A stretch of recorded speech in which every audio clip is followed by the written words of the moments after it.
Poštovani članovi Srpske akademije nauke i umetnosti, poštovani gosti, gospođe i gospodo. U ovo, rekao bih, malo nevremene, najtoplije beogradske dane i praktično sredinu nekakvih godišnjih odmora, mi danas imamo zapravo dva izuzetna predavanja, dva, rekao bih, sasvim slobodno izuzetna gosta. To je gospođa JEANNE LENZER, koja će nam zapravo održati predavanje o zabrinjavajućim trendovima u vezi sa odobrenjima lekova, uređaja i vakcina u SAD-u. I profesor ЙОАNNIDIS, reproducibilne i korisne istraživanja u biomedicini i šire, pregled trenutne situacije. Kao što vidite, to su vruće teme. U svakom slučaju, ja bih bio dužan, ali ste vi dobili napolje biografije naših predavača i ja bih ukratko samo rekao da je gospođa JEANNE LENZER novinar istraživač u medicinskim oblastima, autor i veoma čest učesnik zapravo u jednom časopisu kakav je British Medical Journal, u kome je bila i associate editor. Zaista je impozantna lista vrhunskih časopisa u SAD u kojima ona publikuje: New York Times, Washington Post, Atlantic, Mother Jones, The New Republic, Smithsonian, Discover, The Scientist, The Independent on Sunday, USA Today, Newsweek Japan i tako dalje.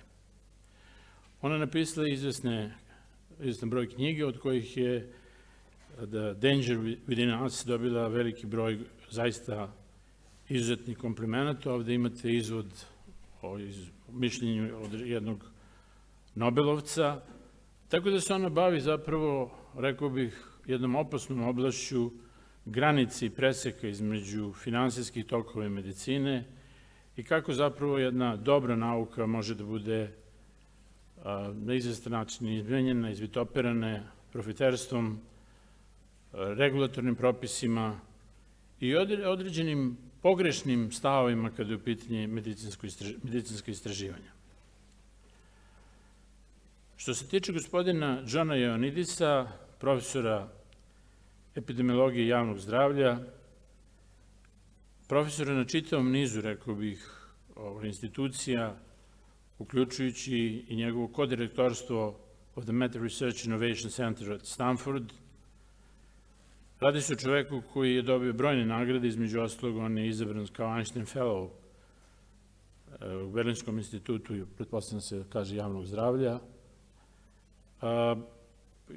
Član je čitavog niza zaista izuzetno prestižnih institucija, uključujući i počasna profesorstva na različitim univerzitetima Rotterdama, Tilburga, Edinburga itd. Ja bih završio zapravo jednim gotovo nevjerojatnim podatkom, a to je prvo da je on među 10 naučnika sa najvišim trenutnim indeksom citiranja, a verovali ne, otprilike 6.000, preko 6.000 novih citata mesečno prema Google Scholar. Mislim da to svako u ovoj sali zna šta znači i u tom smislu zaista imamo ljude koji su jednostavno sposobni da iznesu svoja mišljenja, a mišljenja koja se ne bave izvesnim, rekao bih,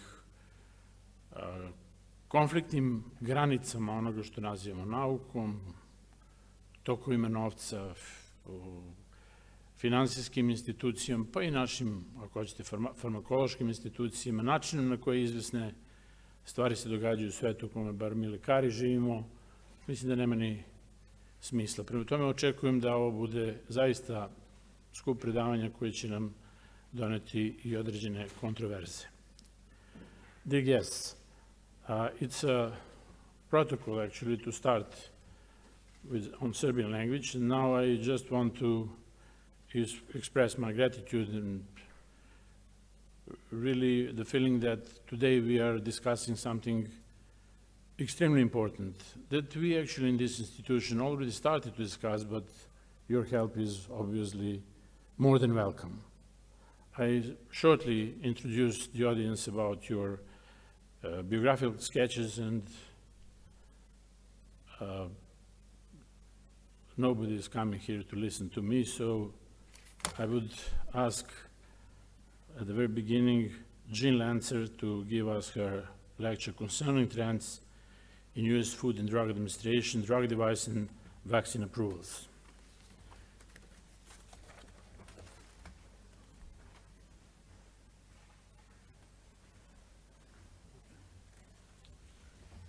Jean, you want from there or you make?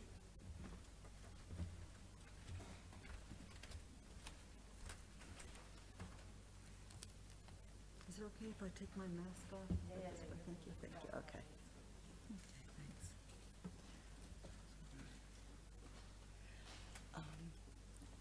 Where is this? Is the clicker to go forward? Just press here? Oh, there we go, okay. And there's my, just want to make sure that I have a sense of time here.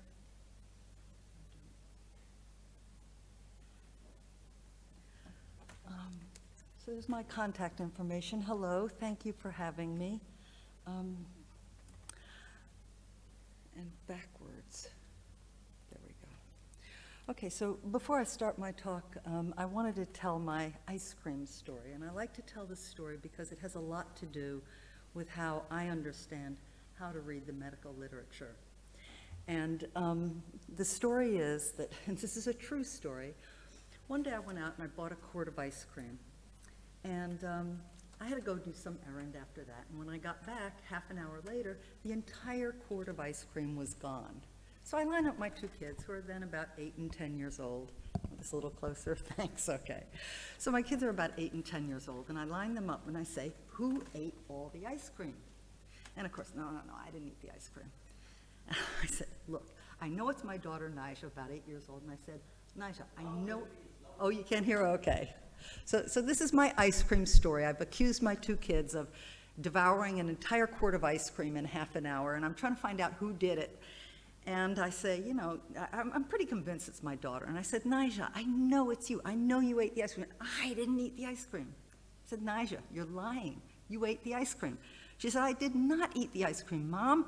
I put it in a blender, I turned it into a milkshake, and I drank it. And that's exactly how I understand how to read the medical literature.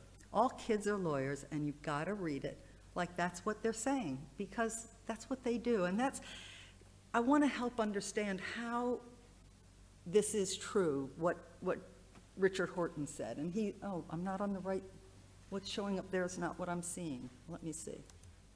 Okay, so Richard Horton, the editor of The Lancet, said this: journals have devolved into information laundering operations for the pharmaceutical industry.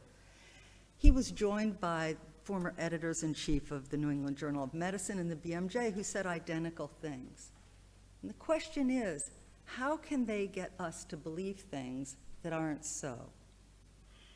And so I read medical literature just as if every sentence I'm reading is like my daughter telling me she didn't eat the ice cream. And there are two main ways that you can fool the public. And one is to suppress the data altogether, to hide it, to conceal it. And the other is to hide data in plain sight. And I'd argue that drug companies, now they're getting under a lot of fire for suppressing data. You know, if we medical investigative journalists dig it up, they get all upset about it. And they're getting very clever about how to hide their findings in plain sight. But suppression of data is still really important, and I'm going to give a couple examples. Hiding it in plain sight, am I there yet? Okay, so first I'll talk about suppression of data. And one of the important stories I ran into about this was when I found out about a 19-year-old girl named Tracy Johnson. And this story was brought to me by a company insider, a medical expert who couldn't live with his conscience. And this is a deep throat story. He, you know, I'm not allowed to say who he is. We called him Dr. X. And Dr. X said that this death of this test subject was more than what it seemed. And here's the story. 19-year-old Tracy Johnson was a poor college student. She was running out of tuition money. So when she saw posters up at her university saying, you know, you can earn some money by being a test subject, she was all in. She was healthy. Eli Lilly was just running a safety trial on this drug, duloxetine. Well, a few weeks into her stay at Eli Lilly Laboratories, because that's where human test subjects stayed during this test, she pulled off the scarf that she wears around her waist. She tied it to the shower rod, put it around her neck, and jumped. And she was found hanging dead in Eli Lilly Laboratories. So this was a big deal because at the time, duloxetine, which is already on the market at the time as an antidepressant, this was a big deal because Eli Lilly was already in hearings over a lot of product liability suits about another one of their SSRI antidepressants, Prozac, with people claiming that the drug was actually increasing rather than decreasing suicidality and homicidality. Lilly's answer to that always was, no, no, no, it's not the drug, it's their underlying depression if they commit suicide. And that, you know, it's pretty reasonable. After all, suicides and homicides existed long before SSRI antidepressants were ever invented. So the only real way to know was not what happened when the FDA flew out to Indianapolis to try to determine whether it was the drug or whether Tracy had hidden some depression from the researchers, because she, like all the test subjects, had been screened to be healthy, no depression. This drug was being tested not for depression. The reason they were testing it because the company wanted a new indication for the drug. Like all companies, what you want to do is expand market share, and the way to expand market share is to get new indications. So you want to test your drug for every indication under the sun. So they wanted to test it for urinary incontinence. Tracy didn't have urinary incontinence. She didn't have any, she was screened to not be depressed like all the test subjects. She was just there to test the drug to see if it was safe. So you might think that this was important given that the argument had always been its underlying depression. So Lilly took the line that she must have concealed depression from them to get the money. And this deep throat source who came to me said, look, there's a lot more to the story that's not being told. There's a secret study that Lilly is not revealing. And I had to go out and dig up all the data because I can't just, you know, go to the BMJ and say, I've got a source who says, you know, this is a bad drug, they had a bad outcome. I've got to vet this. So I filed a Freedom of Information Act request with the FDA for all their data. And when I was able to show that there were deaths that were not being reported, and it took a lot of time and work, but once I was able to show that, I went to the FDA and I said, what about this study?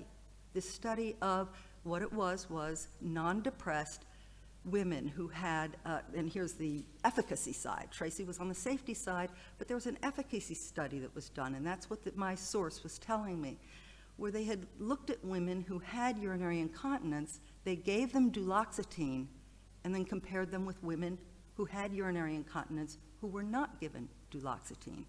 That could be a really important study, and you would think that if the women on duloxetine started jumping off tall buildings or hanging themselves from shower rods, that would be important information for the people who are taking these drugs for depression, you would think.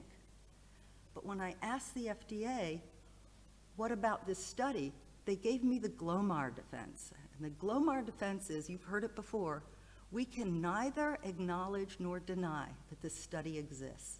They wouldn't even acknowledge whether the study, now they knew that the study, they had the results of the study, and that came out later, because after I finally published information about this study and the missing deaths, they finally, both Lilly and the FDA, acknowledged it. But until then, that had been a secret study, and the reason nobody got in trouble over this is because it was legal. There's a loophole in US database where you can have, people think that there's published data, unpublished data, and that's the universe of data. It's not. There's published data, unpublished data, and secret data that we don't even learn about. And the reason is that there's a rule that if a drug company applies for an indication that fails, they don't have to report it. They don't have to acknowledge it. And that's a problem because most drugs on the market are being tested for multiple uses. And so you'd think that maybe for another use that's important. Anyway, it was interesting because Eric Turner, who's a psychiatrist, published a study in the New England Journal of Medicine looking at outcomes of antidepressants when the results were published, and of course there was a modest benefit. But when he included unpublished data, then the benefit sort of evaporated. And I asked him, I said, well, were you aware of this duloxetine study, which should have been included in his unpublished study, but it wasn't. He was shocked to hear about it because it was secret. So that's data suppression. It's important. We have no idea how many other secret studies there are. Hiding data in plain sight. So there's lots of ways, and John Ioannidis is much better at this than I am, but I'm going to mention a few things that are important and pretty basic. So here are a number of things, you can read them, that can affect outcomes. And I want to talk about straw man comparators. So strong man comparators are not that uncommon. And one thing that you do, if you're a drug company that wants to sell your drug as being more effective than another drug, what you do is you give the maximal therapeutic dose of your drug and you give the lowest therapeutic dose of the comparator drug. You'd think they couldn't get away with this, but they do. And then conversely, if you want to show that your drug is safer, it's not more effective, but it's safer, what you do is you give the lowest therapeutic dose of your drug and the highest dose of the comparator drug. And that's actually what happened with a couple of the NSAIDs, the non-steroidal anti-inflammatory drugs. The worst example of a straw man comparator that I saw, a truly disturbing story, was from Kano, Nigeria, the Trovan story. Does anybody here know about the Kano, Nigeria story? No? Okay, I can tell it. So this story is about Pfizer and their antibiotic, their new shiny expensive antibiotic Trovan, and they wanted to test it. They were waiting for an opportunity to test it. So there was an outbreak of deadly meningitis among children in Kano, Nigeria. So they flew out there with their Trovan in hand, and they divided the kids in half. Half of the kids got a known, effective, highly effective treatment that was relatively inexpensive, ceftriaxone. And they gave the other half of the kids their shiny new drug, Trovan, which of course was never intended to be used in Africa where they couldn't afford the cost of Trovan. It was there to be used by wealthy Westerners, but test it on these kids. So what did they do? They gave the full dose of their shiny new drug to kids in an outbreak of deadly meningitis, and they gave 1/3 the dose of ceftriaxone. It's unbelievable. It's all published. It's all on the BMJ. And if you think this is bad, things are only going to get worse from here. The stories are pretty awful. So the other thing I want to talk about, subgroup analysis, data dredging, post hoc analysis, surrogate endpoints, I've all highlighted there because they all come into play with the latest shiny drug. Everybody here has heard about the aducanumab, the Aduhelm Alzheimer's drug, or not? Few nods, not a lot, but yeah. Okay, so that created quite a brouhaha. Were you going to talk about this, John? Okay, so the Aduhelm story, or aducanumab, this is Biogen's new drug for Alzheimer's, and it made a huge splash in the United States because none of the 11, I'll put it this way, none of the 11 FDA advisors voted to approve this drug. There was just no evidence of benefit, evidence of harm, and they said no. But the FDA administrators went over their heads and said, no, we're going to approve it. And it's a really interesting story because what was the basis for their approval? Well, Biogen, the manufacturer, had applied for regular pathway approval. And under regular pathway, normally you do 2 randomized controlled trials. And they actually had conducted 2 randomized controlled trials, and they were unable to find any benefit. In fact, it was so lacking in benefit that when they did a futility analysis, they decided to stop the studies because it just wasn't working. So FDA and Biogen colluded on this. They weren't happy with this drug not making it onto the market. So what they did is they reversed direction, and they decided to use a surrogate endpoint. Now, this is standing science on its head. The whole idea with surrogate endpoints is that you can use a surrogate endpoint to move towards, is there proof through a clinical trial of clinical benefit? But they went backwards and said, well, we didn't find clinical benefit, let's see if we can find a surrogate marker. So in a post hoc subgroup analysis of data, hence data dredging, cherry picking, everything else, what they found was that in one of the two trials, there was a reduction in beta amyloid, the surrogate marker for Alzheimer's. In the other trial, they didn't find it. So you pick the one you like. They didn't say, oh, you know, the negative one is true, the positive one must be false. They said, no, the positive one is true, the other one must be false, we're gonna go with that. So FDA approves this, and 3 of the 11 advisors resigned in protest.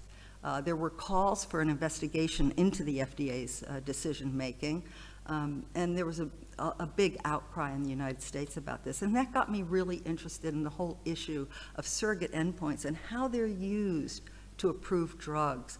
And so I have a feature article coming out in the BMJ soon about this, and I'm going to share with you in advance what's going to be in that article. Like I say, it was announced to great fanfare. They said at first, you know, this is the first drug in 40 years that will address the underlying cause of Alzheimer's. It's the first one that got approved because the truth is there were actually 24 studies of drugs to lower beta amyloid in the brain, and whether they were effective in lowering beta amyloid or not, there was no clinical benefit. So none of those 12 trials ever got a drug onto the market because they didn't work. So now all the companies that have produced those surrogate markers but couldn't find clinical benefit are now going to try to get their drug, and they're already lining up. Eli Lilly's one of the first to do so. So I want to stop here and go back to English. It's plain language, or what I talked about with my daughter and how listening to words really makes a difference. And talk about the word benefit, which I'll put it, you know, I want to talk about benefit first. And I give a talk called Minglish, and that's medical English. That's words that in plain language mean one thing, but in medicine they mean something entirely different, and it misleads doctors and it misleads the public. So I want to talk about the word benefit for a minute. You know, when we think about the word benefit, we usually think that that means net benefit. If I say, I bank at this bank because it benefits me, most people assume that means a net benefit. I see a hand. So that means that I believe that if I pay some fees to that bank, they are going to be exceeded by the dividends or the interest I get back. But in medicine, that is not the case.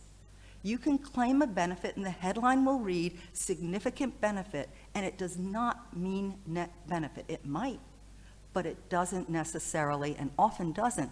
And thinking of aducanumab again, they didn't find clinical benefit, but they did find a 3-fold increase in brain microhemorrhages and edema, which were associated with dizziness, confusion, and what was the other thing? Oh, loss of vision. Exactly what you don't want to do to elderly demented people, and falls and hitting their heads and potentially dying. So can you imagine if this drug had been presented as we are going to reduce, we're going to reduce by 2/3 the number of people who have dizziness and confusion. We have a clinical benefit. That would have been really important. But because it's a negative, because it's a harm, that doesn't even come into the equation. You simply announce the surrogate endpoint. And for them, the surrogate endpoint was beta amyloid. And that's the problem with surrogate endpoints. They only measure benefit. They cannot measure harms. By definition, you're looking for something in the pathway of the disease itself. You're not looking, so for example, if you want to say a drug reduces heart attacks, well, maybe you reduce heart attacks by 2%, an absolute reduction. That's great, you've reduced it. But what if it kills 2% of people from liver failure? You just don't mention that, and that happens all the time. And it happened with aducanumab. It's pretty amazing. I mean, can you imagine presenting this to a patient? We've got a drug, we don't know if it's gonna help you clinically, but we do know it's gonna cause some harms, and by the way, you'll have the privilege of paying $11,000 copay on this $56,000 a month, a year drug. Would you like to take it? Another word that in plain language means one thing. Oh, and one other thing about benefit. You know, they may test, there may be 4 outcomes of benefit that you might think of. Say you have a drug, and again, you want to say it reduces heart attacks. Well, you might say, well, does it reduce non-fatal heart attacks? Does it reduce cholesterol? Does it reduce fatal heart attacks? Does it reduce stroke? But you pick one of those benefits, and you announce it, and it sounds really important. So that's what comes out in the medical literature. Drug X benefits this. But did it actually fail or increase deaths in those other 3 forms of benefit? So you always have to know, what are all the benefits that could be tested? Are they important, and how do they translate into real clinical importance? Another word I want to mention is the word and. It's my time here. So again, in plain language, if we say and, I say I went swimming and I went to the grocery store, it means I did both. I did go swimming and I did go to the grocery store. But in medical literature, it's typically used as part of a combination endpoint. And again, people get fooled by this. So this happened with TPA for stroke, where they constantly said, it reduces disability and death. And people read that to mean, doctors across the globe read that to mean that it actually reduced deaths. Yet there was not a single study, and I challenge the New York Times, which published this, as well as the medical literature. Where's the study that showed it ever saved a life? And of course, they didn't exist, but in fact, there were 2 studies that were stopped early because it increased deaths. And this is a problem. If you have a combination endpoint, you can say, well, I grew more hair on my left toenail and fewer people died. But you populate it with a whole bunch of people who had less hair on their left toenail, and you can necessarily actually have, you can potentially have more deaths in your group and still claim fewer disability deaths, fewer hair growth and death. So beware of that language. And of course, everybody knows about the problem with the word significant. That it only, you know, it's hard because the initial impression is you read an article in the medical journal, you know, this showed a statistically significant benefit. Well, they don't say statistically, they say it showed a significant benefit. But again, just as a reminder that we all know, you know, that only means that it was statistically likely to be found. It has no meaning whatsoever in terms of clinical benefit. So you could find a statistically important outcome where, yes, it was likely, this wasn't fluke, that it increased your, say it decreased your blood pressure by 1 point. Did that make any difference at all in terms of your heart attacks, strokes, and deaths? Finally, the word may, and this is what bothered me. When this drug was announced, it was, the FDA came out with some statements about how it could let patients enjoy more precious moments with their families. And there's the word could. And that really interests me because there's a medical journal article, I'm forgetting the name of the physician who wrote it. He's an emergency physician, a great guy in California. And the entire article is devoted to one word, and that's the word may. And he gives lots of examples, and what he says is, anytime you hear, this drug may, you know, drug X may reduce blah, blah, blah, he said, reread that and say, this drug may not. And that's what we always have to think about with language. I want to move on to, yes, so I mentioned that the regular pathway was randomized controlled trials. Now there are these accelerated pathways, and what happened is the FDA did not have to prove that drugs were efficacious or effective. They didn't have to do that until 1962. The first focus was on safety, and then in 1962 along comes the Kefauver-Harris amendments where they're supposed to say that they're actually effective. And it was pretty much accepted that what that meant was you should do the highest level of scientific evidence, which would be a randomized control trial. And of course, John can talk a lot about how those are scammed all the time. But that was the idea, that you would use the highest form of testing, which would be a randomized control trial, and then you use the cornerstone of science, which is replicability. You should have 2 RCTs to prove effectiveness.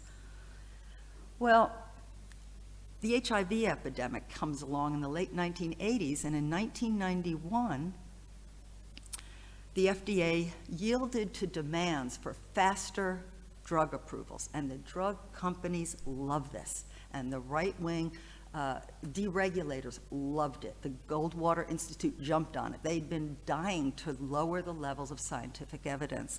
So in 1991, they developed this accelerated pathway, and the accelerated pathway allows you to use, it's intrinsic to the accelerated pathway, and then to the fast track and these other pathways that they developed subsequently, is that you don't have to measure a clinical outcome anymore. Now you can just measure a surrogate endpoint. Now, this was intended, because this occurred during the HIV pandemic, it was intended for life-threatening illnesses that had no alternatives. That's what it was intended for. But notice what I said about drug companies loving this. What's happened is, as of 2018, 73% of all drugs approved to the FDA went through one of the expedited pathways. They have 4 pathways. 2 of which, the main ones, fast track and accelerated pathway, allow the use of surrogate endpoints. So now drugs are getting on the market based on single-arm trials with no control arm, and they're a single trial, they're not even replicated. And more than that, they're doing drugs for gout and hypertension through the accelerated pathway, which don't meet the criteria of either life-threatening or lacking an alternative treatment. So, surrogate endpoint, here's the FDA's definition. And I want to move on to some of the surrogate endpoints that we think of. And what's happening now is the aducanumab, the Alzheimer's drug, really triggered a flurry of interest. And the FDA and NICE in the UK are both sort of trying to defend their use of surrogate endpoints. And I interviewed the head of NICE's, I forget what it's called, but it's their assessment pathway about surrogate endpoints. And they're going to try to look at validation. That's the big word now, that they're going to validate these surrogate endpoints. And she told me that they had 3, this is Dalia Dawood, and she told me that they're going to assess endpoints based on 3 levels. The lowest level, level 3, will be based on biological plausibility. The second level will be based on observational data, and the highest level, level 1, will be based on an RCT. But again, this is an RCT of a surrogate endpoint, not an RCT of a clinical outcome. So I want to address each of these examples and say, you know, they're very impressive. They're so impressive. I mean, after all, you know, ventricular dysrhythmias can be deadly. So we think, get rid of the dysrhythmia and all things are good. Cholesterol, it's conflated with heart disease and death. Same thing with blood sugar, diabetes, progression-free survival, and cancer. I'm going to give some examples here, viral clearance, but they're really impressive. So the argument of validated versus not validated, people are, you know, there's some controversy about whether beta amyloid is a validated surrogate marker. A lot of people say it's not. But these other ones are treated as if they are, and therefore they can be used as an endpoint for drug approval. These are out of order. The FDA, this should have been set up higher, but the FDA defends its use of surrogate endpoints in part saying, well, we've got to have innovation and get these drugs to save lives faster. And one of the examples they use is Gleevec. And Gleevec was a wonderful example. I mean, it turns out that its use in leukemia is fantastic. And Gleevec had been approved through one of these accelerated pathways. The problem is that it's very hit and miss. And as I'm going to show, most of these surrogate endpoints fail in terms of showing us something like Gleevec. So here are some examples. You would think that, you know, what could be more persuasive than clearing a virus if somebody has hep C or a retrovirus? Or I'm going to give the example of mycobacterium. So patients with multi-drug resistant tuberculosis were put into randomized controlled trials and given betaquilline in the experimental arm. They were given betaquilline plus usual drugs for multi-drug resistant tuberculosis. And in the other part of the trial that was randomized and controlled, they gave them placebo plus the usual drugs. And betaquilline was approved on the basis that patients given betaquilline cleared their sputum much faster of MDR-TB. It's pretty impressive. You think you've got a slam dunk. The only problem is, turns out they were 3 times as likely to die, and it was significant. So it's just a case of you fixed the disease but killed the patient. Coronary artery patency, what else could be more convincing? I mean, you see an RCA that's totally clogged, no blood's getting through, you do angiography, you put in a stent, do PCI, put in that stent, and blood gushes through, problem solved. I mean, you know that angina and heart attacks are caused because of these blockages. So isn't that a slam dunk also? Now the problem is, well, there's an interesting side light here. Dr. Lown, who I followed for many years, said that he did a study once of people who had happened to have angiography in the year before they had a heart attack. And when they looked at the terrain of the heart attack in that year following the angiography, they found that 85% of the heart attacks were not in the terrain of the clogged artery. And that's likely because if you live through the heart attack, you develop collateral circulation. Whatever the reason, invasive interventions always carry their own risks. And it turns out that only people who are in the midst of an evolving heart attack or having ACS actually benefit from these stents. But when you look at the vast majority of people who have what they call stable angina and go in for elective stents, there was no benefit of these expensive and invasive interventions over medical management. Ventricular dysrhythmias. For years, the American Heart Association recommended that you give lidocaine to patients with acute chest pain. And that's because we all know, we all have PVCs, we all have premature ventricular contractions now and again as healthy people. It's okay. But during ACS, if you have a PVC and it tips off that T wave, you might just get ventricular fibrillation and be dead within minutes. So the idea was you gave everyone lidocaine. And it was wonderful because those of us who worked ERs, you know, you'd see these premature beats or even VTAC just melt away when you gave lidocaine. It was a fantastic thing. You were sure, I was saving lives when I did that. Only it turns out that more than a decade after this was common use, not only in the United States, but around the world pretty much, somebody actually, the NIH actually sponsored a study, and they looked at patients who got the cousin drugs, the oral drugs, flecainide, et cetera, and they found that patients given these drugs versus patients given placebo were 3.6 times as likely to die. And the American Heart Association withdrew its recommendation. So yet another validated surrogate marker just down the tubes. Progression-free survival. There are a lot of studies coming out now looking at cancer patients, cancer drugs, and finding that there's often very little correlation between progression-free survival and overall survival. And again, that's because all you're measuring is benefit. And the drugs you use for cancer are very toxic. So typically, we're not measuring whether we've killed the patient from liver failure or from pericarditis or whatever else we're doing to them. And overall survival is often non-existent, and in fact, in some studies, they actually did worse, even though, and I forget what the example is, I actually just read this one yesterday, one example of a cancer drug in which they got on the market with progression-free survival and was withdrawn after they found it was actually increasing mortality.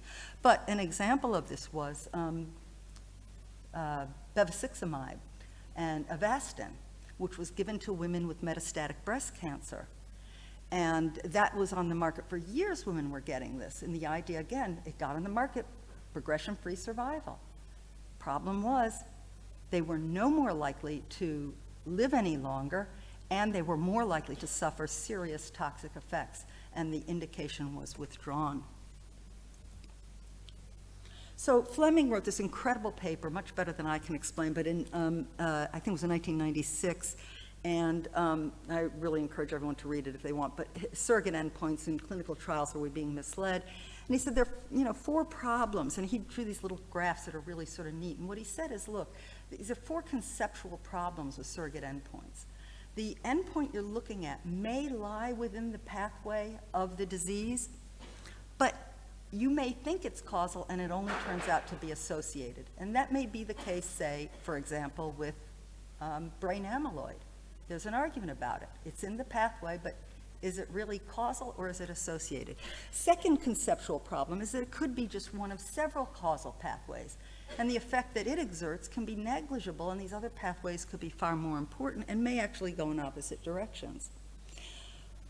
Third problem is that it could lie within a causal pathway but be insensitive to the drug. So you could actually have a reverse issue where you're not seeing an actual benefit. The fourth problem is the one that I think is the most important and that he didn't get very explicit about, and I want to, because he said it may exert effects that are entirely outside of the disease process. And that just underscores to me, once again, that issue of you're only measuring benefit. You're not measuring harms. If this causes harms, you're not going to see that as part of the surrogate outcome.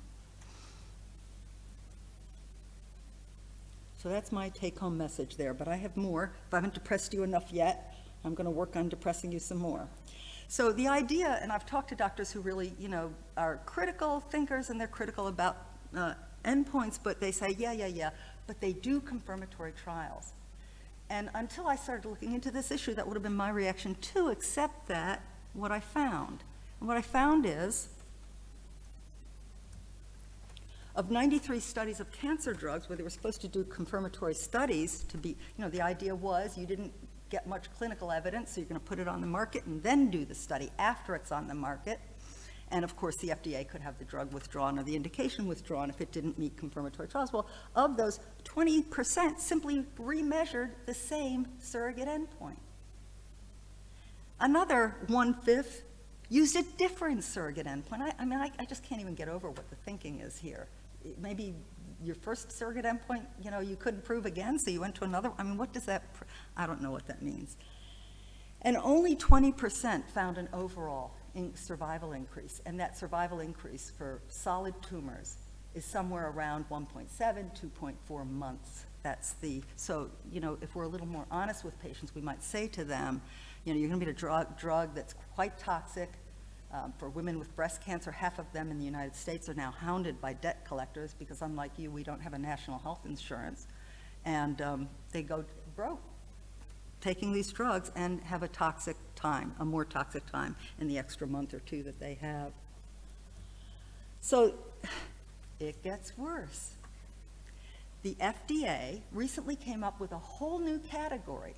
And why did they need this new category? Because recently there were 6 cancer drugs that came before the advisory committee. And those 6 cancer drugs all had failed to meet confirmatory trials. None of them found benefit. So what did the FDA do? They said, well, we're going to create this new category for 4 of you guys. We're going to call it dangling approvals. You fail to meet benefit, but we'll leave you on the market. And we call them dangling approvals. And their defense of that came from the head of the cancer section of FDA, and he said, a failed trial does not mean a failed drug. But I thought the burden of proof was on them that sells their wares.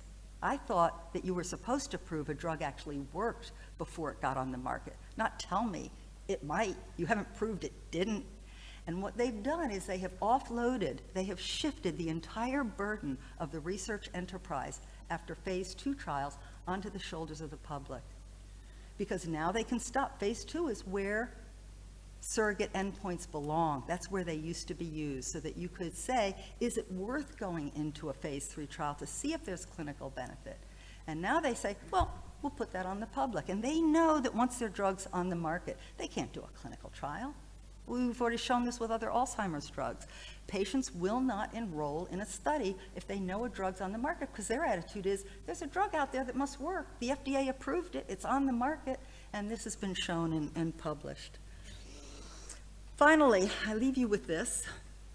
Aaron Kesselheim, who is an oncologist and an epidemiologist at Harvard, did a poll of doctors.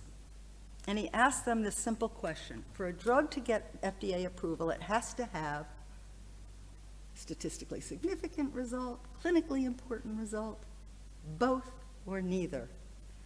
I guess by now you all can figure out what the answer is, but only 6% of doctors who answered this poll got the right answer, D, neither of the above. And as long as that's true, I have no idea what separates us from homeopathy or faith healing or anything else.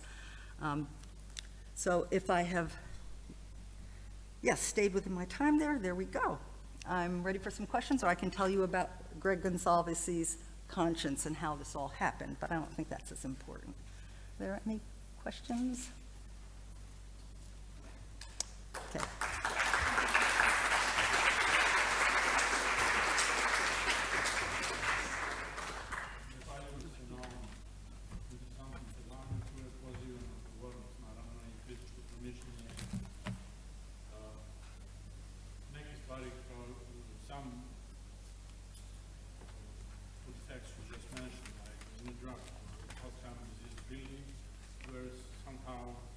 Surprising us also, what does it mean maybe to the world in the future when we don't tend to tell studies the similar monoclonal antibodies fail to show. And finally, neurologists know that beta amyloid accumulation is actually something that is ending as a process at the very beginning of the clinical process. So it is showing us nothing. We are cleaning the grave actually without knowing how many synapses have gone, etc. Yeah. But obviously scientists are different way of thinking. And I just want to ask, is there anybody who wants to put a question, comment?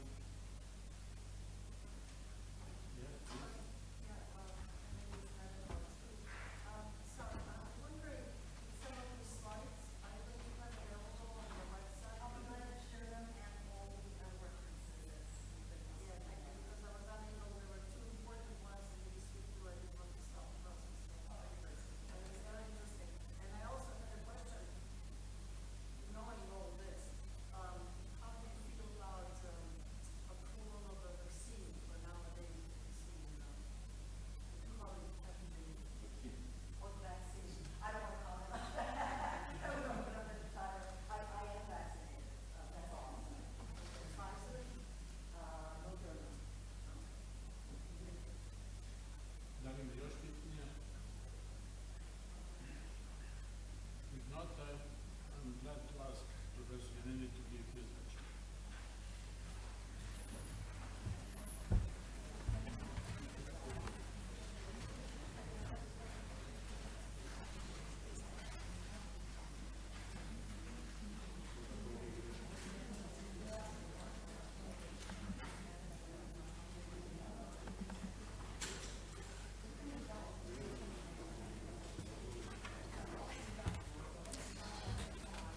Good afternoon, and thank you for the great honor of inviting me to give this talk at the Serbian Academy of Sciences and Arts. I will follow up on what Ginny presented, talking about reproducible and useful research. Obviously, if you have clinical trials that are not useful or if they're misleading, that's a big problem. But I think that this is a problem touching on reproducibility, credibility, and usefulness that extends even beyond biomedicine. So let me start with a view of science at large. Science is a huge universe.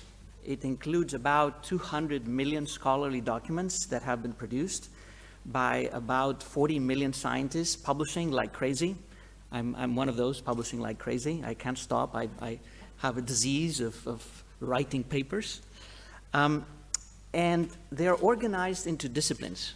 So here color stands for discipline, big discipline, color like medicine, chemistry, physics, economics. And within each color you have lots of subdisciplines. So we have about 500,000 subdisciplines. If you break it down to very small pieces, this is a map that we have created with my colleague Kevin Boyack. Most of the time we're focused on our focused small subdiscipline, and even more so we fight around single papers. So here's an arrow that points to my best paper ever, which is a speck of dust in a speck of dust in a speck of dust somewhere around where I point with that arrow.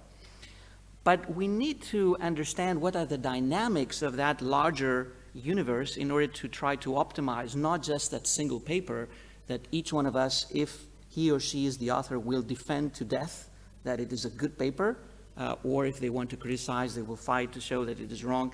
But how can we improve the entire universe? Here are some preemptive comments. As I said, science is the best thing that can happen to humans.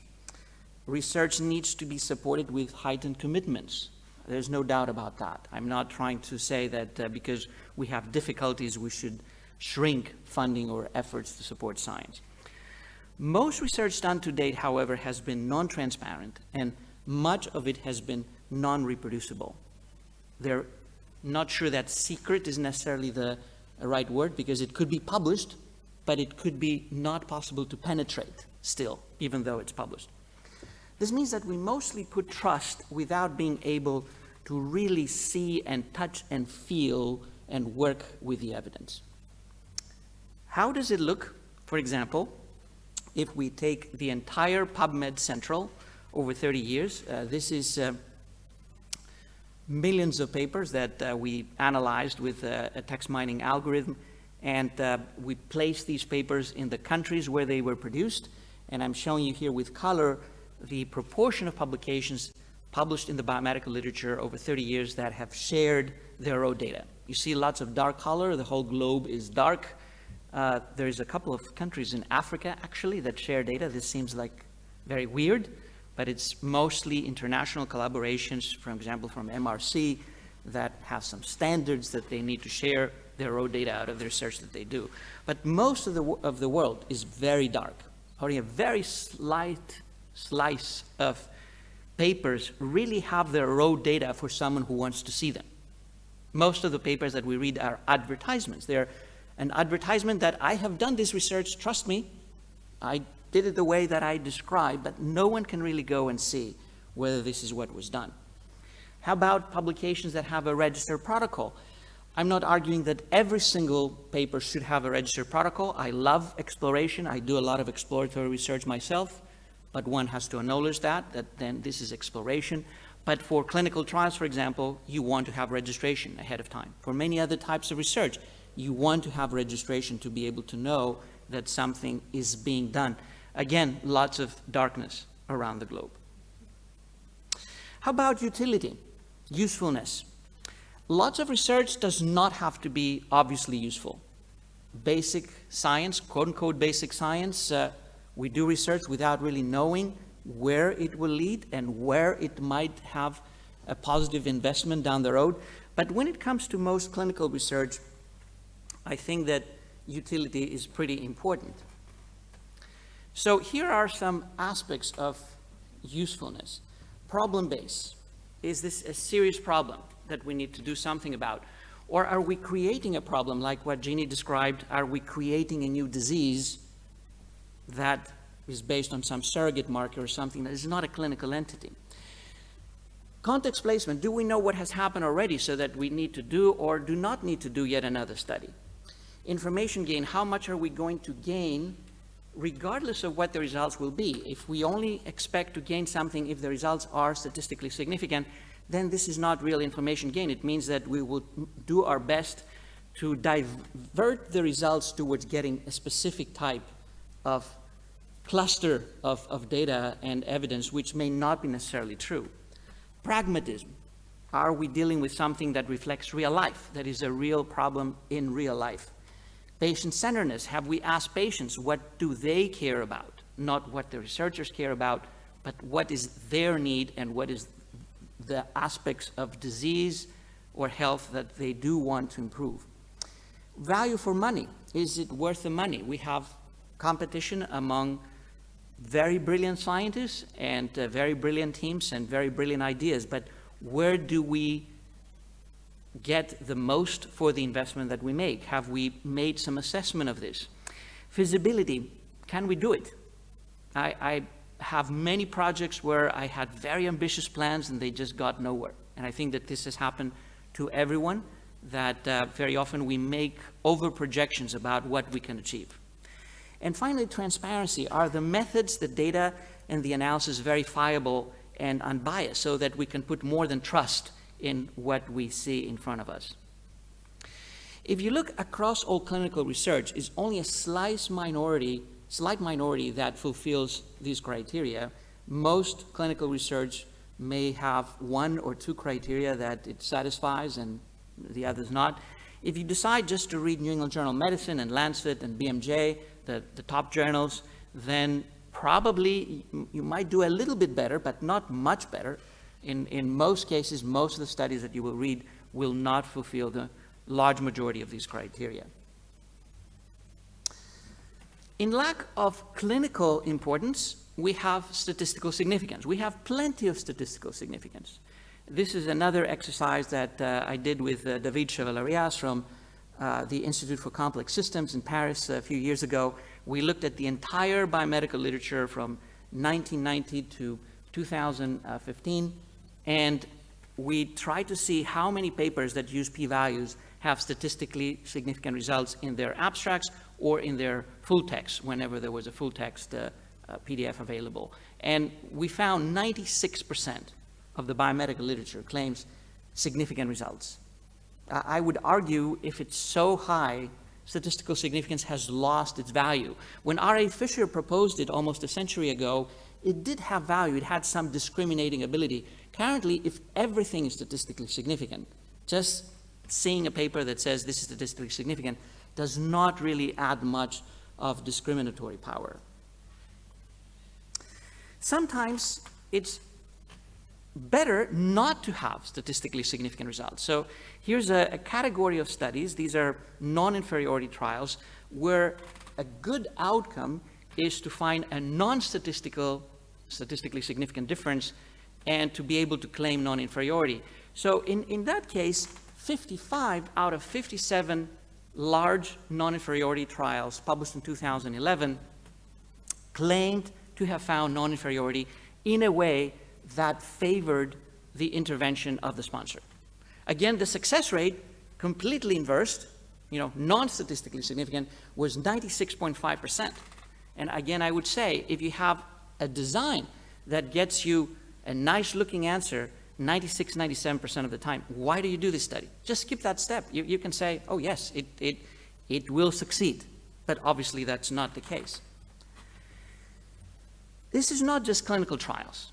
This is biomarkers. Many of these biomarkers at some point may be used as surrogates in clinical trials, but they may have some use on their own, for example, for predictive purposes. And this is an assessment, along with Orestes Panagiotou, that we published several years ago in JAMA, looking at the most highly cited biomarkers across the biomedical literature, trying to compare the strength of the effect, so how much information the biomarker is conveying, in the highly cited study, the most highly cited study, and in the largest study done on the same biomarker. You see, almost all of the action is below the diagonal, which means that the biomarker almost always had a stronger effect in the highly cited study than in the largest study done for the same biomarker. We want to see reproducibility. We want to be able to take some research finding, and then if we repeat some study or we do it with a better way, a more unbiased way, still see the same thing. And then we start believing a bit more that the trust that we placed in the initial finding was probably not misplaced. However, there's a lot of confusing terminology about reproducibility. There's reproducibility per se, there's replication, there's a lot of debate on what type of replication do you want to do? Do you want to repeat the same exact study? How about if the study is flawed? Do you want to do the same flawed study again? Do you want to go in a very different direction, do conceptual replication, attack the same question from a different angle, from a different perspective, and if you arrive at the same answer, then you get some extra credit? Reanalysis, try to get these secret, disappeared, hiding data and reanalyze them and try to see if you get the same result again. Repeatability, who is going to repeat and how, that can be a whole conundrum. Corroboration, you take pieces of science done in the same fields, same galaxy or different galaxy, you put them together. Triangulation, distant galaxies merging their evidence to try to arrive to an answer. So all of that is valid or partially valid, but there's a lot of interest in more and more people asking for reproducibility. This is an exercise looking at all scientific fields, how often they use the term reproducibility of results. You see geometric growth over time. But across science, there's clear differences. There's differences in the degree of determinism that a scientific field may be aiming to achieve, signal to measurement error ratio, complexity of designs and measurement tools, the closeness of fit between hypothesis and experimental design and data, the statistical and analytic methods that are used to test hypotheses, the typical heterogeneity of the experimental results that you expect to see, whether there is a culture of replication even to start with, or people believe that replication is wasted effort, it's Me Too research, you shouldn't do it, you should avoid it, whether there's a culture of transparency, whether there's a culture of accumulating knowledge, whether people do zillions of meta-analysis or no meta-analysis at all, for example. What are the statistical criteria for truth claims? A p-value of 0.05 or slightly less is enough, or you need a 10 to the minus 8, or what is exact threshold? And finally, the purposes to which the findings will be put and the consequences of false conclusions. Is it just curiosity, or is it human lives at stake? Basically, one can break reproducibility into 3 bins: reproducibility of methods, reproducibility of results, and reproducibility of inferences. And reproducibility of methods is what most people should be interested in, but very few people actually even read in a paper. It's usually the fine print, it's the method section, and if you have reproducibility of methods, by reading that fine print, you should be able to reconstruct that work, and you should make it alive. You should be able to do it again.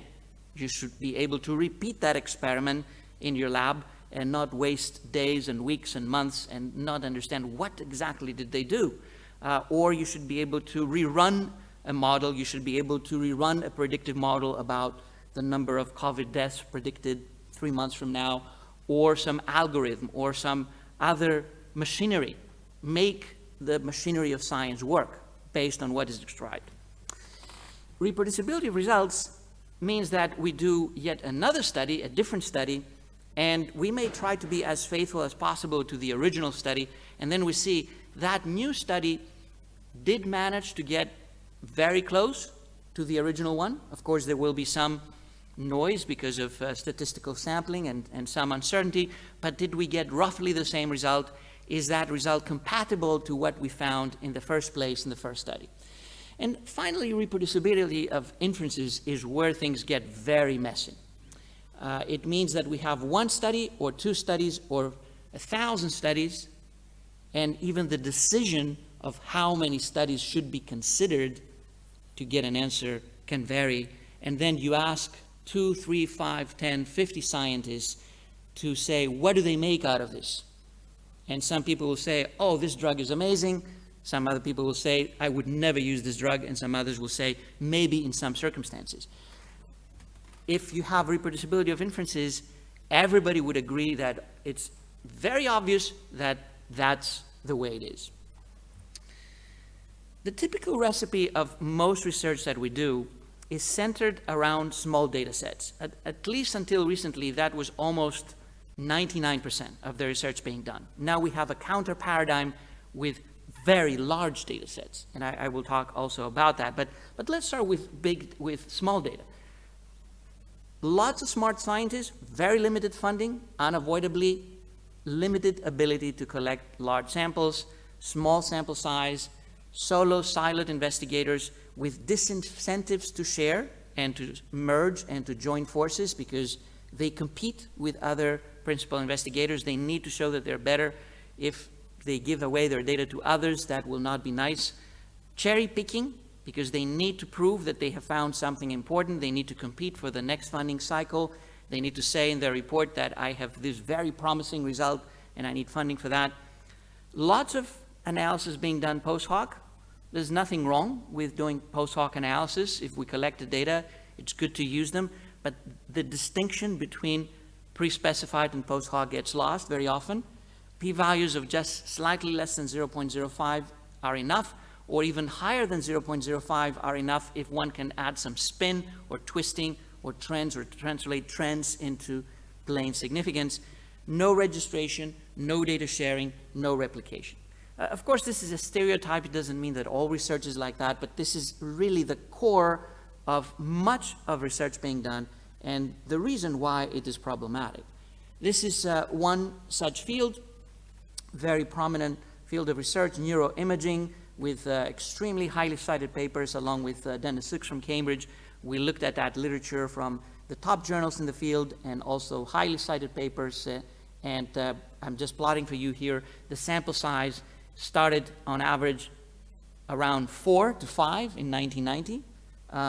You could publish a paper in a top journal with 4 observations. And now you need about 20, maybe 25 to publish a paper in the top journals. I would argue that even if you have the best scientists working with these technologies that are very complex, they're very multifaceted, it's very unlikely that much of that research will end up being reproducible. This is not just a problem with neuroimaging. A few years ago, we looked across multiple fields across neuroscience, ranging from basic science, preclinical science, translational science, clinical trials. Power failure was a common denominator for all the studies done in the field, regardless of whether it was about humans or animals, markers, or clinical outcomes. On average, the power of these studies was about 20% under optimistic assumptions, probably about 8% under realistic assumptions. We can go to a completely different field, economics. Along with Tom Stanley and Krista Kuliagas, we've published a few papers looking at large collections of evidence and meta-analysis in economics. This is looking at 130 topics in economics with more than 10,000 studies and more than 70,000 effect estimates, and very similar picture to neuroscience. The vast majority of these bodies of evidence have almost entirely underpowered, very small underpowered studies, and therefore their credibility is likely to be pretty weak. Here's the counter paradigm that is becoming more prominent over time. Big data. In some fields, actually, it has become dominant. Lots of data science fields that I'm also involved. The problem that we have is that we have just too extensive data to work with, and it's very hard to resist the temptation to play with these data. Extremely large sample size means that we have overpowered situations. Everything that you touch translates to gold. It's like a Midas bias. It's impossible not to find something that is statistically significant. Then again, you need to cherry pick because everything is statistically significant, but you still need to build a narrative around what you're doing, why you're doing it, what does this show, make some sense. And again, that process may be even more difficult compared to small data. A lot of that is done post hoc. Usually there's far more statistical sophistication, people who jump into big data. Not always, but very often, they may have some better statistical training, and this means that they can use very fancy statistical tools. This is not necessarily better, because it's a little bit like playing with explosives. If you play with plain descriptives, you know, it's not so dangerous as if you play with explosives that can blow up half the city. So that doesn't necessarily lead to more credibility. Most of that research is not registered, and there is more data sharing, but most of the time there's very little understanding once you try to go for that sharing step. If you're an outsider to that data set and you try to approach it, it will take you typically a long time to get acclimatized to the data set. And most people do not have the time to spend to get acclimatized. They start working on it like crazy. They have very powerful software. It's very easy to get some nice looking results and plots and graphs and fancy, beautiful pictures that you can publish. But again, that does not necessarily lead to credible research. So big data can lead to big noise and big error. I don't want to dismiss big data because they're fascinating, and I would have to dismiss a lot of the things that I do myself, but they're not necessarily an answer to the problems that we're facing. Many fields have started questioning some of the research practices that they had been working with until recently. One major revolution, for example, has happened in social sciences and psychology. This is a classic paper published in 2015 in Science, where 276 psychologists and their teams tried to reproduce 100 papers from their creme de la creme journals. And They did that as faithfully as they could compared to the original investigation that had been published in a top psychology journal.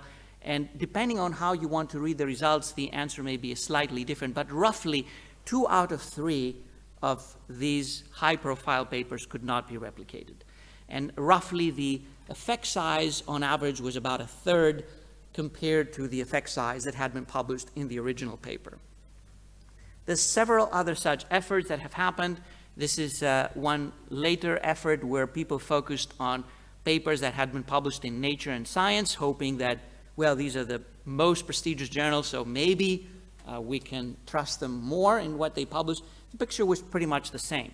On average, the effect size was half in the reproducibility effort compared to what the original studies had found.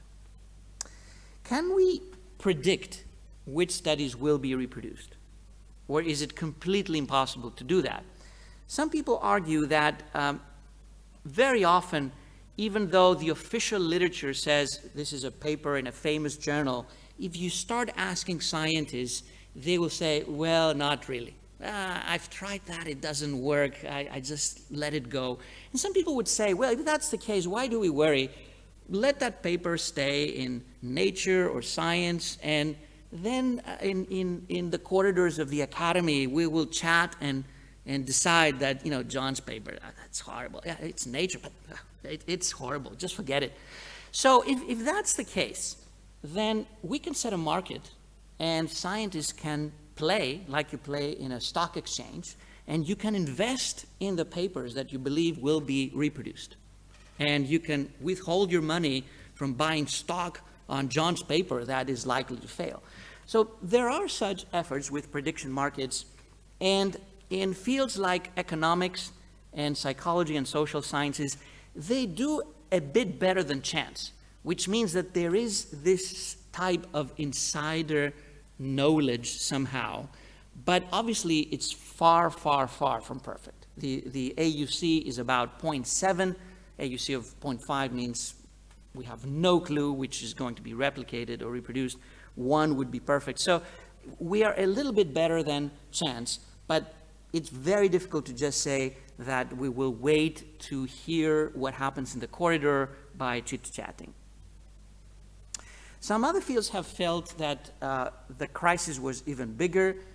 Genetics went through a complete revamping of their research enterprise when we started having the ability to measure the entire genome and started doing genome-wide association studies and sequencing studies. We could go back and test the tens of thousands of papers that had been published in the best journals using a candidate gene approach. We found that about 1.2% of these papers could be reproduced.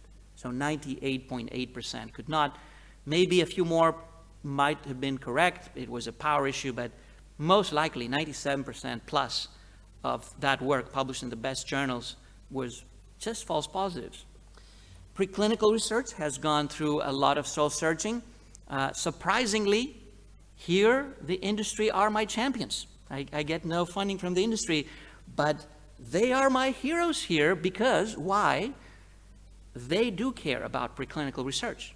If they hear that Stanford or Harvard has produced this paper that suggests a new drug target, and if you pursue it, you will find a new cancer drug or a new anti-angiogenesis drug, they will invest $500 million to promote this drug target discovery from the major institution. But increasingly, they realize that these papers from Harvard and Stanford and Johns Hopkins and top institutions, they think we can make them work.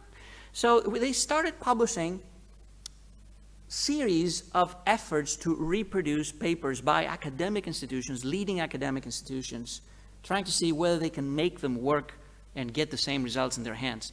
The success rate was 0 to 20% in different series. And this is one such study, very classic, by Glenn Begley and his team in Amgen. Only 6 of 53 landmark studies for oncology drug target projects should be reproduced.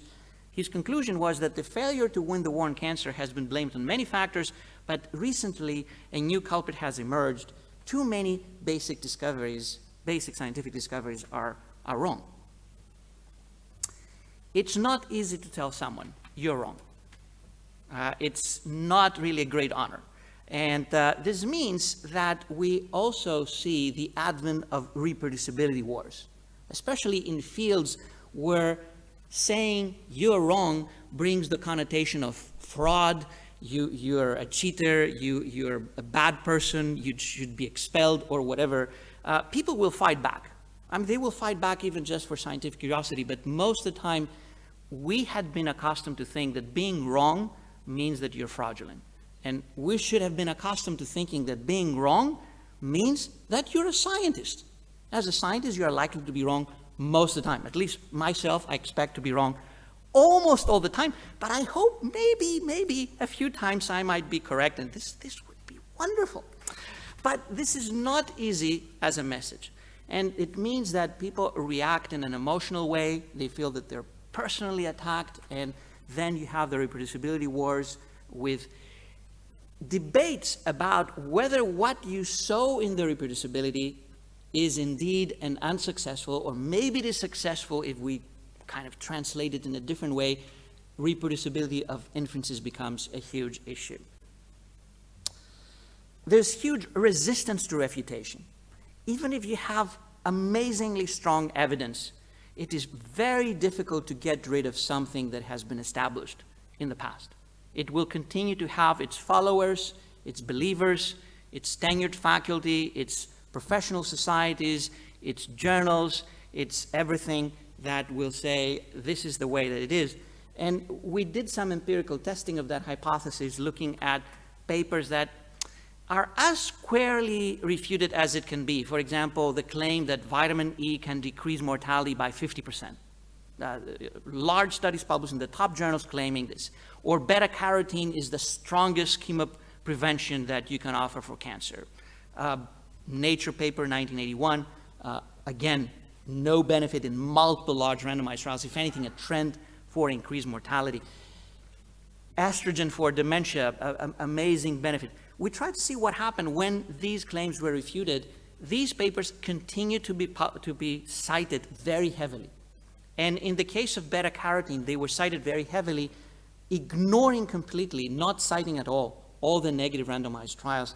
In the case of things like vitamin E or estrogen, they continue to be cited heavily with citation to the refuting evidence, saying that the refuting evidence is wrong for one reason or another. So we have more work on this that will be coming out, looking at some of the highly cited papers and their refutations in psychology and social sciences, along with Tom Hardwick. We see exactly the same thing. Papers that get refuted, they just continue to be extremely heavily cited. They have their followers, they have their believers, they get funded, they fund each other, and they will never go away. So I would argue, instead of just waiting to clean all that record after the fact, we should try to optimize the chances that we get some correct results up front and some transparent results up front. And this means that we need to think of all the biases that may be in our way.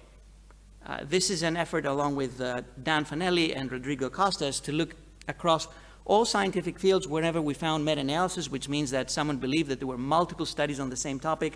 We tried to see whether there's patterns of data in these studies on the same question that are compatible with specific types of biases. And we saw that most of the biases that one can think of exist in most scientific fields.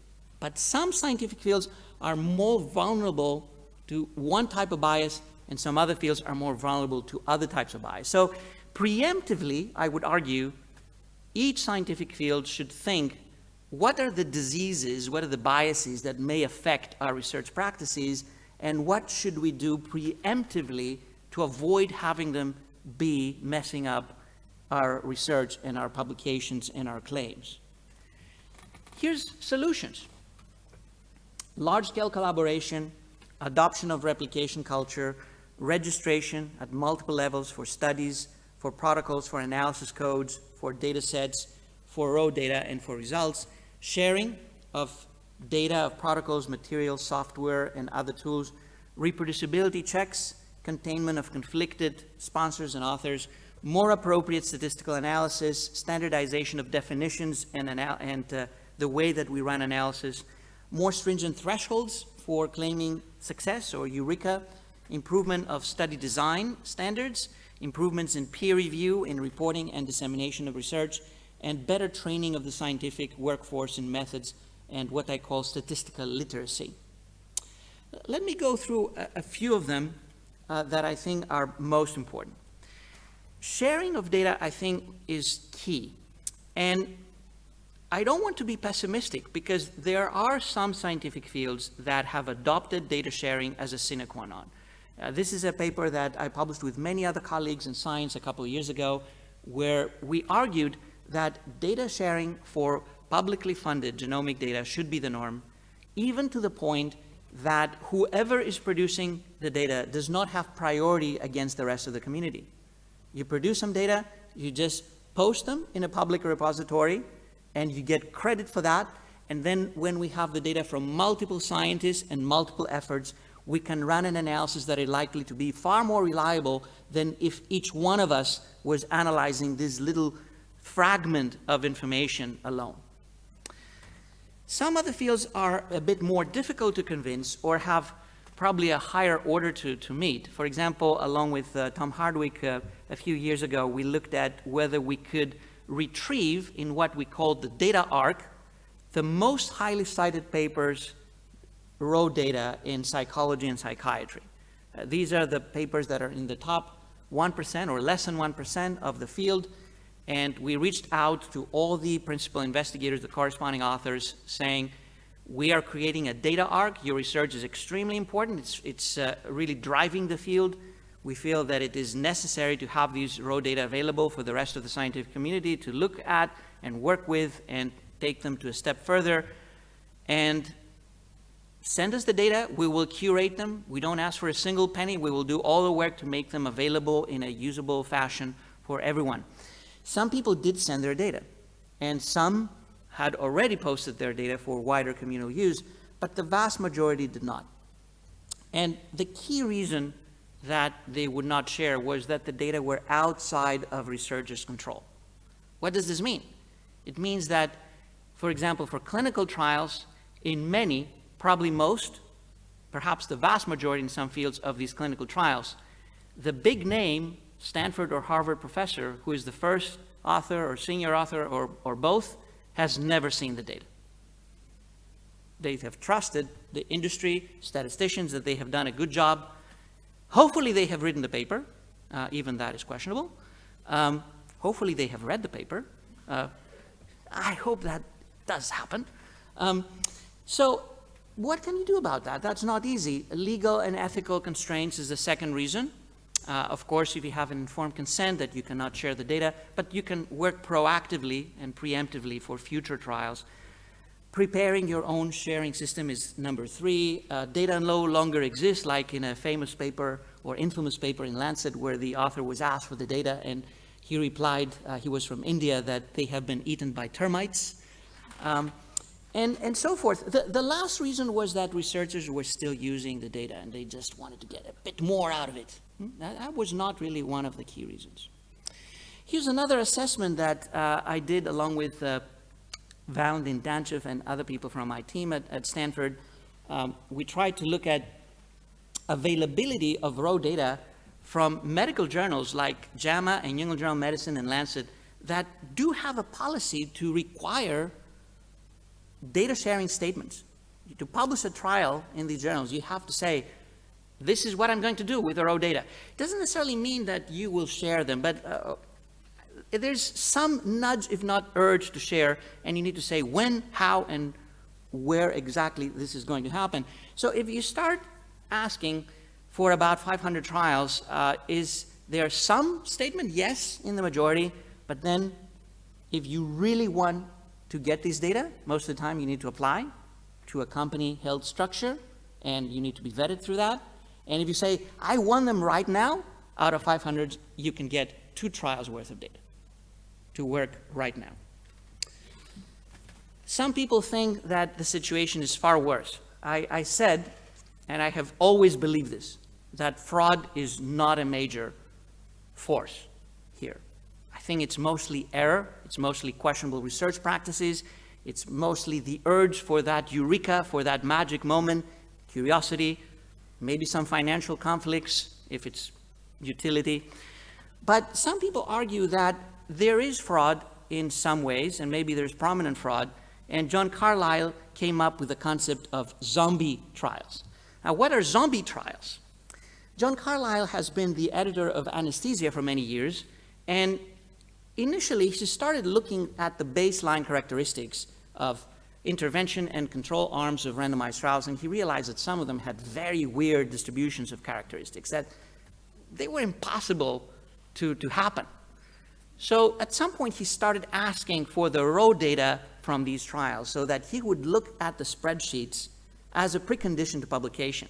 And he recognized that a large proportion, 20, 30, 40%, depending on the country, of these trials had raw data that were completely incompatible with the possibility that they would be real.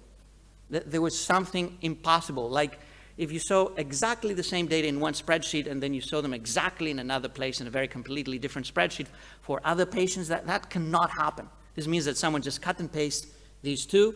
You hope it was an error, but it could be more than an error. So he coined the term zombie trials for trials where their raw data are so bad that it is impossible for them to be real. And I ran some calculations when I saw his paper, and I estimated that probably if what he saw in his sample can be extrapolated across medicine, maybe we have about 400,000 zombie randomized trials circulating among us. And I published that editorial essay, it was on Halloween last year, very appropriately so. 400,000 randomized trials that are zombies? Well, clinical trials that are fraudulent do exist.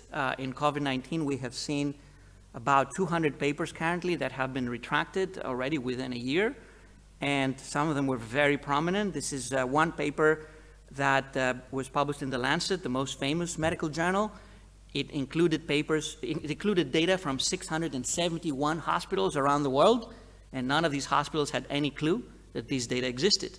And this thing passed peer review, and the senior author was a famous Harvard professor who had never seen the data, much like what I described earlier. Can it be better? Well, these are journals that try to be better. BMJ and PLOS Medicine do not just ask for a statement. They say if you want your randomized trial to be published in our pages, you need to make sure that the raw data will be available if someone were to ask for them. And we did go back to these authors, along with Florian Audet and other members of my team. It was a little bit like the IRS, the tax agency, asking to see your balance sheets and everything. And my name probably does not help very much JEANNE wants to see all your data. Nevertheless, close to 50% of these authors did send their data. And we reanalyzed all of these data, and we found no major error. There were some minor glitches. Maybe we got a little bit different p-value here and there, but in no situation did we see something that completely invalidated the main conclusion of the trial. So under select transparent circumstances, you can reach an environment where you can put trust on what you read. I'm not sure whether that's a big part of the current environment, but it can happen. Hopefully it can happen more commonly. And in random sampling of the biomedical literature in various papers that we've published in PLOS Biology over the last several years, we've seen that the proportion of papers that do share data in the biomedical sciences has gone up from close to 0% in 2000 to about 20% currently. We have seen some improvement also in reporting of conflicts of interest, of some statement about funding, a bit more replication happening, a little bit of code sharing, not much, unfortunately, very, very small percentages there. And also, we have seen tremendous heterogeneity across disciplines in terms of which scientific disciplines adopt these transparent research practices. These are the same maps of science that I showed you in the very first slides, and I have populated them with color when we have open access, data sharing, code sharing, conflicts of interest disclosure, funding disclosure, and protocol registration. You see that there's color that is not evenly spread around that universe. There are some galaxies, some planets, some solar systems that are very acclimatized to these research practices, and others that have not heard about them or do not want to do anything about them. Same thing happens with journals. There are some journals that have very vehemently moved forward with reproducible research practices, and most of their papers fulfill most of these research practices, and others, just no papers really adopt them. There's one last aspect of reproducibility that I want to touch on, which is computational method reproducibility, and this is a bit special. And I'm saying it's a bit special because computational reproducibility can be the toughest of all. And we have seen that with COVID, with many models being very complicated. You really need to spend a lot of time to understand what exactly is happening. We also see a huge push on the frontiers of artificial intelligence research. And I would argue that there's a trade-off between transparency and model complexity. Models that are not complex are very easy to describe. If you just have a linear regression, hopefully you can present the coefficients and the constant, and that would give you a picture about what's going on. If you have artificial intelligence, you really need, if you have deep neural network algorithms, for example, you really need to pay close attention to lots of nodes and describe every little detail in sufficient specificity to be able to make that machinery work again. A few months ago, along with colleagues, we published that paper in Nature where we provide a roadmap on how to achieve that computational reproducibility in complex artificial intelligence with deep neural networks. If you look across different fields in biomedicine, psychology, social sciences, these are random surveys of papers published in these fields. They do vary a lot.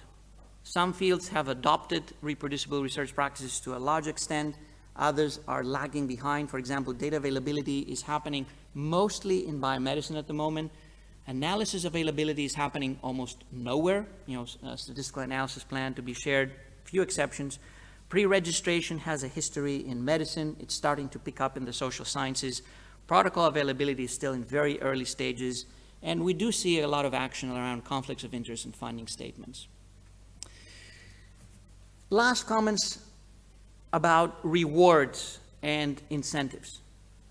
We do have solutions, but for solutions to be adopted, we need to make sure that our reward systems, our incentive systems, is aligned with what we want to achieve.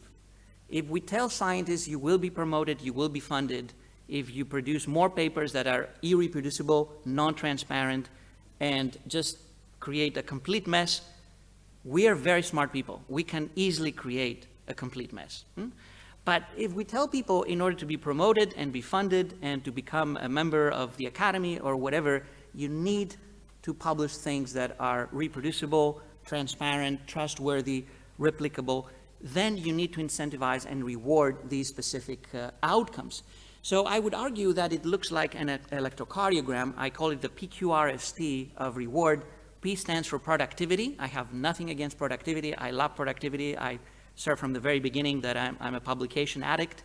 But you need also quality, reproducibility, sharing, and translational impact.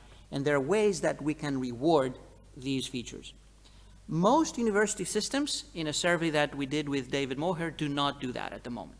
Most of the guidelines for promotion or for hiring, for recruitment of or tenure of faculty do not look at these dimensions. They look at more traditional aspects of productivity.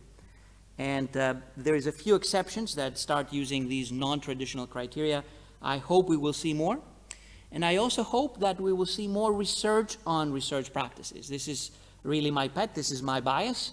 I think to make these changes, we need to understand where we stand, where we are heading, and how much change are we achieving by proposing all of these changes in research practices. Doesn't mean that some proposal to change how we do research is going to do good. It may do harm.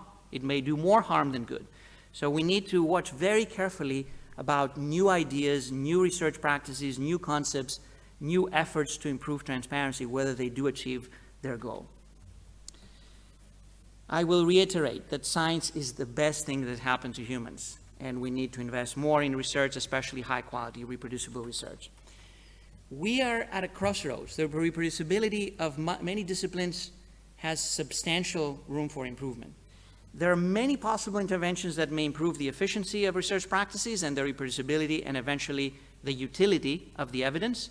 Transparency, openness, and sharing are likely to help, but details on how to can be important, so we need to study them very carefully. And watch out, because that whole landscape of reproducibility is currently changing very, very rapidly. So who knows what comes next? Special thanks to all of you for attending this lecture, and also to a number of my colleagues who have collaborated in some of the empirical studies and conceptual studies that I shared with you today. A million thanks.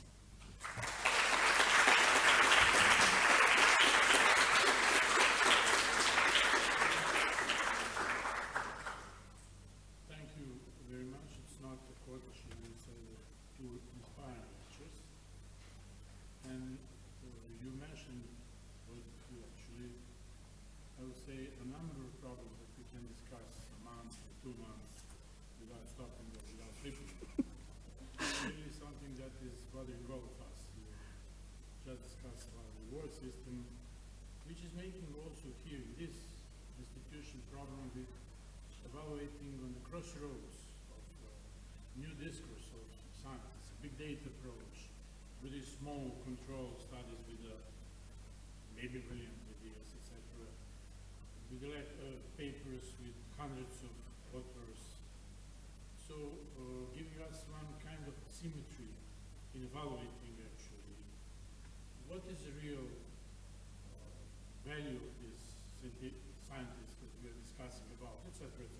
So we really have a lot of headaches with this problem. But as I said, we are not here to listen to me, and this actually is open to discussion, questions. Please. Yes? That study you mentioned, learning of therapy, publishing something in the day and the since then, what's happened to the other 50%? We haven't asked again. We could go back and see if they would be willing to share the data now. Yeah.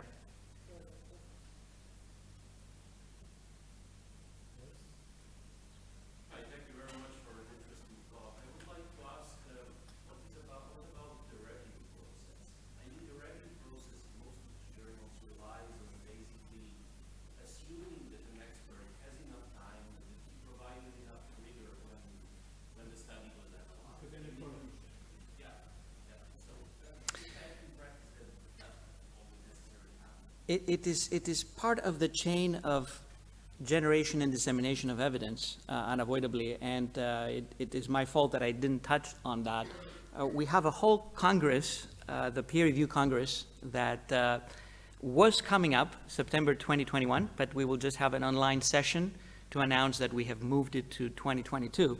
And as one of the directors of the Congress, I invite you to attend, participate, join, and there's a huge number of papers at the moment trying to probe peer review and how we can optimize peer review. Peer review is changing. We have new modalities for disseminating information. We have preprints that were very popular in physical sciences. Now they have become very popular in the biomedical sciences with pluses and minuses. We have outside reviewers, we have crowdsourcing reviews, we have open review, blinded review, we have different modes of publishing first and reviewing next. So it's a very chaotic system at the moment.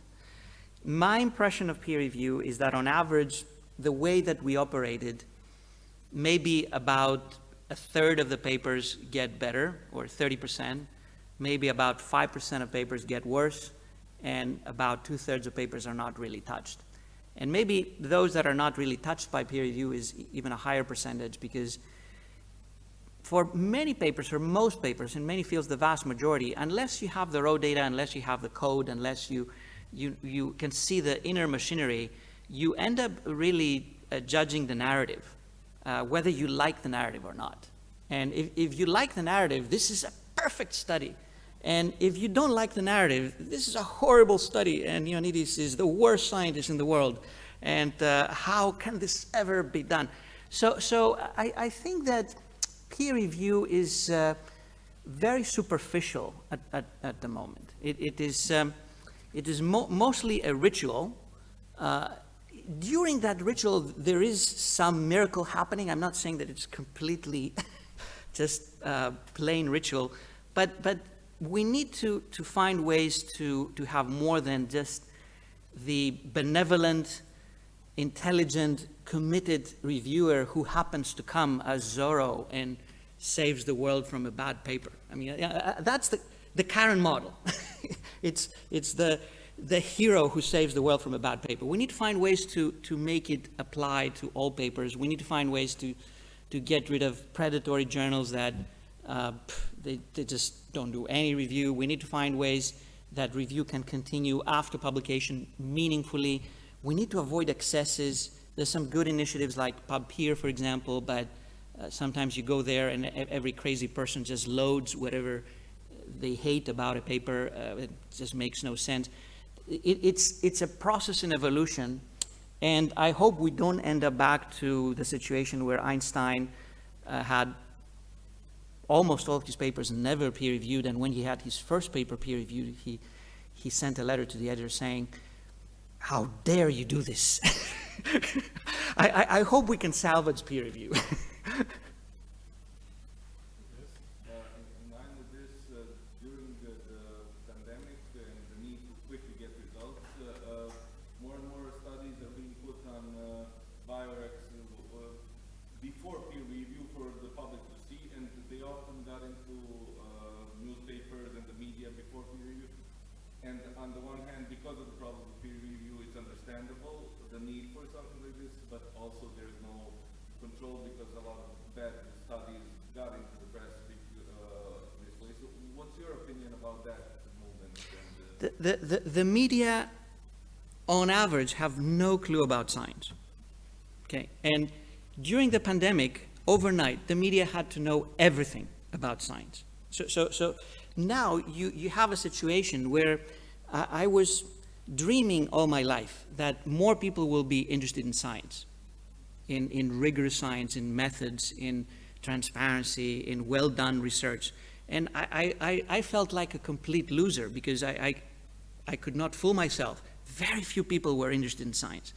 Maybe for something like nutrition, there were a few more because people do want to know what to eat. But for most things that didn't matter, they were not interested in science. During the pandemic, media became so prominent in the dissemination of information that everybody had to learn about science.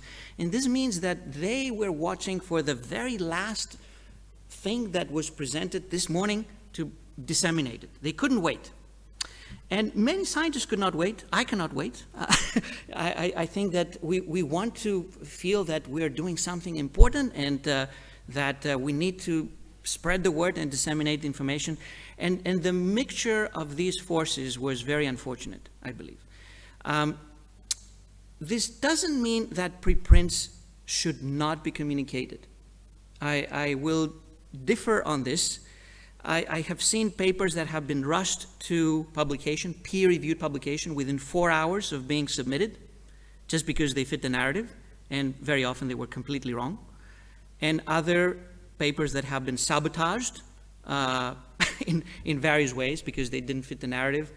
Preprints pretty much the same way. Who is going to judge that, though?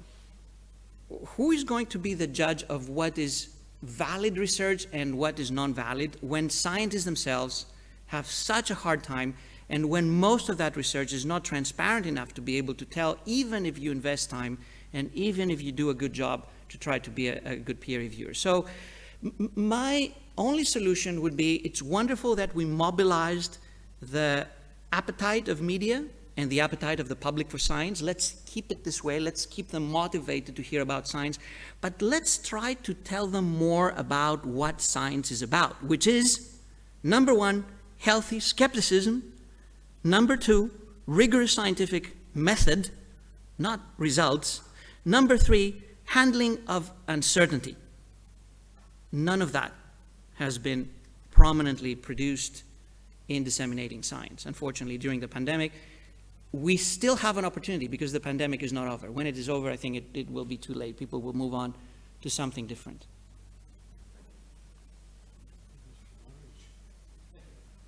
Based on your experience in Santa Clara County and beyond, and with all your insights, what is your assessment of the COVID-19 infection and case fatality rate in the US or in Greece? Okay, so we can spend probably a whole session or a whole month on this. In my Stanford webpage, I have a separate subfolder with, I believe it's about 30 peer-reviewed papers that I have published on COVID-19. Several of them are on infection fatality rate and calculations and assumptions and caveats and uncertainty and biases and everything. If I have to give you like the one-sentence answer, probably currently the infection fatality rate around the globe is about 0.15%, with large variability across locations. In the US, since the beginning of the pandemic, it is about 0.3 to 0.4%. In most European countries that have some fairly reliable data, probably it's in the same range. In some locations that were hit very badly, especially with nursing homes had 50%, or in Canada they had 85% of all fatalities. It could be 1% or more, because you need to take into account a population that has 25% infection fatality rate. But on average, I think these are the average numbers. And obviously what matters is not just the average. What matters is the risk stratification, which is tremendous. If you compare children to 80 years old with underlying disease, it's about 100,000-fold different. And I think this is really what we need to grasp, because otherwise it leads to a lot of commotion, and people use these values and they say, they translate that 0.15% to someone who's 80 years old with underlying diseases, and obviously that person may have 5, 10, 20%. Or they translate that 0.15% to a little kid, and the little kid may have 1 in 1,000, or 1 in 1,000,000. Any more questions? If not, I really want to thank you for this Thank you. short